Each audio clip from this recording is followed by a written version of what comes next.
Salam, axşamınız xeyir.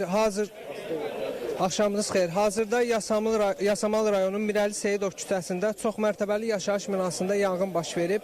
Yanğın hazırda FHN əməkdaşları tərəfindən məhdudlaşdırılıb.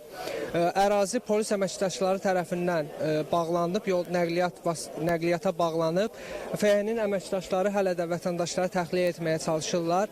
Fövqəladə Hallar Nazirliyinin İctimaiyyətlə Əlaqələr Şöbəsinin əməkdaşı Ehtiram Xəlilov bizlədir. Buyurun Ehtiram Xəlilov. Fövqəladə Hallar Nazirliyinin 112 qaynar telefon xəttinə Bakı şəhəri Yasamal rayonu Mirəli Seyidov küçəsində çox mərtəbəli yaşayış binasında yanğın baş verməsi barədə məlumat daxil olub. Məlumatla əlaqədar dərhal əraziyə Nazirliyin Dövlət Yanğından Mühafizə və Xüsusi Riski Xilas Etmə Xidmətlərinin, həmçinin Bakı Regional Mərkəzinin qüvvələri cəlb olunub. Çox mərtəbəli yaşayış binasının elektrik şaxtasında baş vermiş yanğın Nazirliyin qüvvələri tərəfindən görülmüş təcili və təxirəsalınmaz tədbirlər sayəsində məhdudlaşdırılıb. Hazırda yanğının tam söndürülməsi istiqamətində tədbirlər görülür. Bundan əlavə Fövqəladə Hallar Nazirliyinin qüvvələri tərəfindən bina sakinləri təxliyə edilibdir. Sağ olun.